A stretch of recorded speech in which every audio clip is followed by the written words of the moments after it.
OS Deadlocks Part 3. Before moving on to the video, I recommend you to watch Part 1 and Part 2 of Deadlocks for better understanding. The links for the Part 1 and Part 2 are given in the description. So let's continue. In this video, we are going to see the deadlock handling mechanisms. Broadly, there are 4 mechanisms for deadlock handling. One is deadlock ignorance, deadlock prevention, deadlock avoidance, and the final one is detection and recovery. The first one and fourth one, deadlocks will happen and we will resolve it. But in second and third condition, we will not have any deadlocks. We will prevent and avoid the deadlocks. So we will see all these 4 conditions for deadlock handling mechanisms. So there is a note in deadlock ignorance and deadlock detection and recovery strategies, deadlock can happen. But in prevention and avoidance, deadlock can't happen.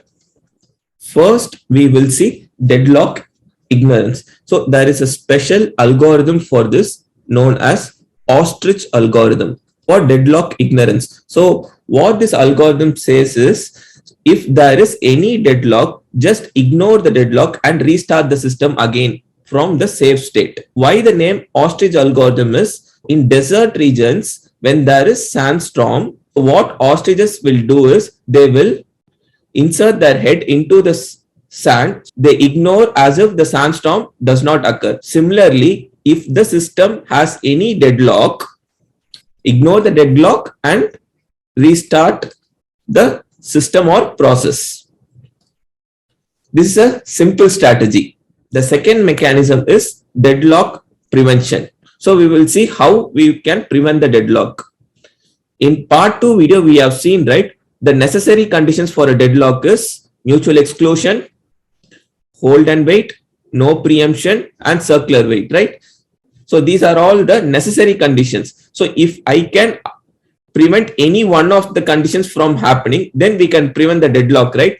Deadlock implies 1, 2, 3, 4. If there is A given B, which will be equivalent to not B given not A, right? So what is not B here? So here A is deadlock and B is the conditions 1, 2, 3 and 4. So not B becomes not of 1, 2, 3, 4 implies not of deadlock, right? So not of 1 or not of 2 or not of 3 or not of 4. So if I dissatisfy any one of these conditions, I can imply that deadlock can be prevented. So what is a mutual exclusion? We know, right? There is a critical section. In critical section, there will be shared resources, and in real time, we cannot dissatisfy mutual exclusion. This property cannot be dissatisfied. Not of 1 cannot be performed. Okay, because in the real time, we need mutual exclusion to happen. We cannot dissatisfy this property. Let's try to dissatisfy hold and wait, no preemption, and circular wait. All prevention mechanisms, these 4 prevention mechanisms suffer from starvation. So we will see why it suffers from starvation. We have to keep in mind we cannot dissatisfy mutual exclusion. So we try to dissatisfy hold and wait, no preemption, and circular wait, trying to dissatisfy the first condition, that is not of hold and wait. So which will be equivalent to not of hold or not of wait. There is 2 strategies. The strategy 1 is I try to do not of wait, and the strategy 2 is not of hold, right? So the first strategy is resource allocation at the beginning. I will allocate all the resources at the beginning. This is the first strategy. Let's assume there is a piece of code which is named as process I, right? So here it requires resource 1, and let's assume that resource 1 is granted, right? Then it requests for resource 2. Let's assume resource 2 is also granted. Now it releases the resource 2. So this also happens perfectly. Let's assume it. Now it requests for resource 3, right? So let's assume resource 3 is held by some other process Pj. Fine. So resource 3 is held by some other process Pj. So now see here, it is waiting for resource 3, right? It is waiting for resource 3 and it is holding resource 1. Right? It is holding resource 1 and waiting for resource 3. So this is a hold and wait condition, right? To avoid this, I will request all the resources prior. Request R1, R2 and R3. So this entire program, okay, will get hold of resource 1, resource 2 and resource 3 in prior. After completing all the process, then I will release at the end. So this is how I avoid waiting condition, right? Here, if I do like this, then there will not be hold and wait condition, right? So I will request all the resource and get hold of all the resource at the beginning. After completing the process, then I can release all the resources. But this condition can lead to starvation. How it can lead to starvation? Let's assume process I requests resource 1, resource 2 and resource 3. Let's assume resource 1 and resource 2 are free. So it can acquire resource 1 and resource 2. But let's assume that some other process Pj has resource 3. So now Pi will wait for resource 3, right? After gaining all the resources only it can proceed. So it will wait for resource 3. Let's assume now Pj completes the task and releases resource 3. Okay. Now a new process comes. Let's assume Pk, and Pk gets hold of this resource. Pi waits for Pk to complete its task and release the resource. Let's assume more processes comes here which acquires R3. Now Pi is starved, right? So there is a problem of starvation. So this is one disadvantage of this strategy. The second disadvantage is it is highly inefficient, because in prior we need to know which all resources needed by the process. Let's assume this is a block of process and this is another block of the same process. So this block doesn't require resource 3, right? And this block doesn't require resource R1 if you see the code, but I am getting hold of all the resources. So it is highly inefficient. And the second one is it suffers from starvation. So let's move on to strategy 2. In strategy 2, what I am doing, I am not holding the resource. So what it does is release all the resource before requesting a new resource. Here it requests R1. Let's assume R1 is granted. It requests R2. R2 is also granted. Now releasing the resource R2. Okay. So before requesting a new resource, it has to release R1 also, right? So release all resources before requesting a new resource. So it has to release R1. So if it is not releasing R1, same hold and wait condition as we saw in the strategy 1, right? So it should release R1. It should request for R3 as well as R1. So it should request for R3 and R1. Then it can use the resources and perform its task and then release it. So this is the second strategy. This is much better compared to the first strategy, but again it has starvation. This also has starvation. Why? Let's assume this request 1 and request 2 for resources R1 and R2 are free, and the process Pi gets this resource R1 and R2. Then we are releasing resource R2 and R1 again. Now after releasing, let's say there is a process Pk which acquires resource 1. Pi is trying to request R3 and R1, but R1 is held by process Pk, right? So Pi should wait for Pk to release the resource R1. So after Pk completes, let's say there is one more new process PL which acquires resource 1 again. Now Pi tries to again access resource 1. The resource 1 is with PL. So again Pi should wait, right? This is the case of starvation. So in both the strategies, starvation will occur. The next condition is, the third condition is no preemption. So not of no preemption is equivalent to preemption. So there are two types of preemption. One is called as a forceful preemption. Other one is called as self-preemption. This is the standard example for deadlock. Pi is holding resource Ra and Pj is holding resource Rb, and Pi is requesting for resource Rb and Pj is requesting for Ra. So single instance resource and a cycle. We have seen in the part 2 video, it is a deadlock.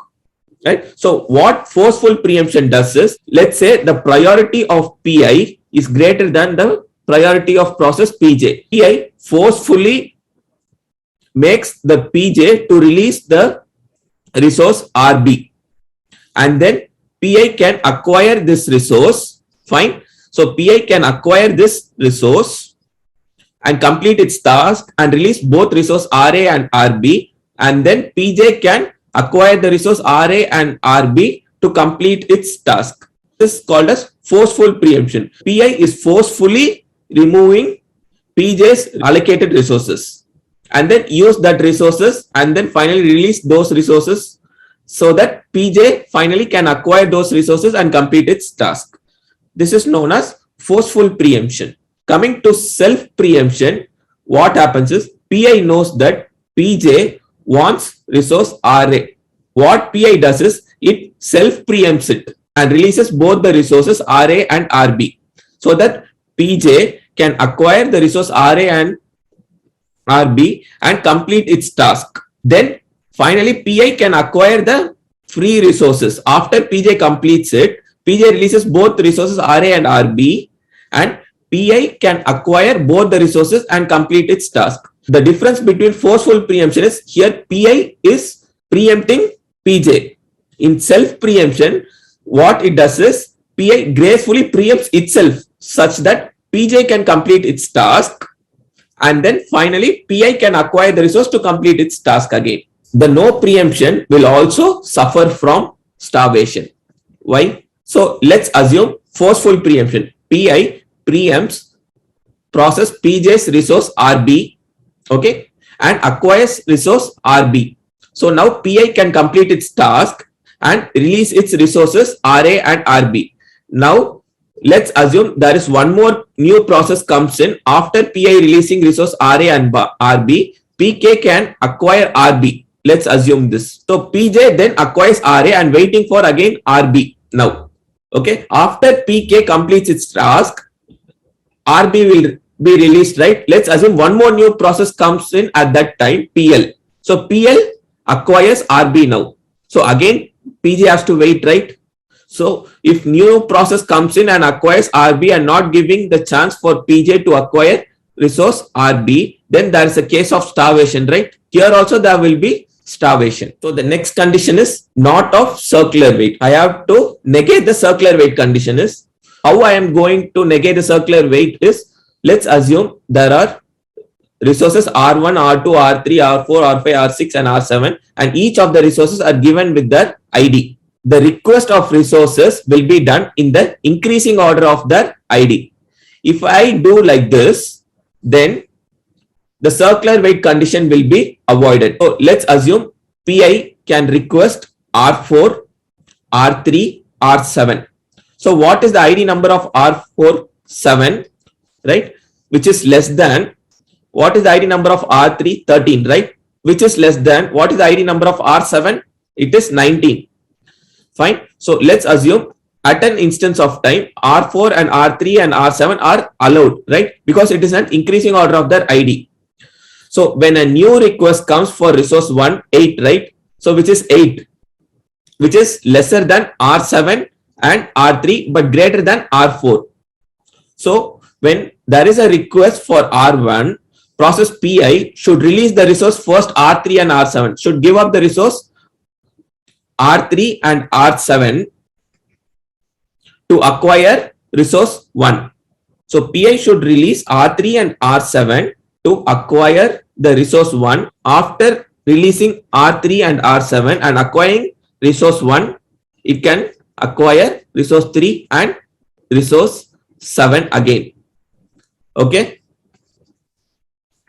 So the resource 3 is 13 and 19, right? So now it will be in increasing order of the ID. 7 is lesser than 8, which is lesser than 13, which is lesser than 19. So this is how we will avoid circular wait. To get a clear understanding of how to avoid a circular wait, we will see one more example. So this is example of not of circular wait. Let's assume there is a process P1 which requires resources with ID 1, 2, 3 and 8. And there is one more process P2 which requires resources with ID 3 and 8. One follows the above mechanism, that is not of circular wait. Let's assume now P1 acquires this. Okay. Now P2 acquires resource 3. Let's assume this. Fine. Now P1 acquires resource 2. Now P1 wants resource 3, right, which is held by process 2. So it waits here. It cannot acquire resource 8. After acquiring resource 3 only it can acquire resource 8. So it waits here. Okay. Now P1 is blocked. Now P2 has acquired resource 3. Can it acquire resource 8? Yes, right. Resource 8 is free, so it can acquire resource 8 and complete its task P2. Then it will release both the resources and P1 can access resource 3 and resource 8 and complete its task. There is no deadlock here in this mechanism. Let's assume it does not follow the mechanism. So here the process ID is not in increasing order, right? For P1, let's assume now 8 is acquired by process I and 3 is acquired by process J. Then 1 is free, right? It can be acquired by process I. 2 is also free. It can be acquired by process I. Now it has to wait here, right? Since resource 3 is acquired by PJ. Okay. And then here when it comes to PJ, 3 is already acquired. It wants 8, right? But resource 8 is acquired by PI. Now here it has to wait. See, both the process gets blocked. So here deadlock happens. So if we do not follow this mechanism of increasing order of resource ID, then there can be a chance of a deadlock happening. So this mechanism also suffers from starvation. So let's assume resource 1 is acquired by process 1, resource 2 is acquired by process 1 and resource 3 is acquired by process 2. The same condition, when it tries to acquire resource 3, it has to wait here and gets blocked P1. But P2 can access the resource 8, right, which is not assigned to P1 yet. After assigning 3 only, we can assign 8 for P1. So resource 8 is free. It can be acquired by process 2 and process 2, its job done and releases both resource 3 and resource 4. After releasing resource 3 and resource 4, let's assume there is a new process P3 which acquires resource 8. Now P1 tries to acquire resource 3, but it can acquire resource 3, but it cannot acquire resource 8 because resource 8 is acquired by the new process P3.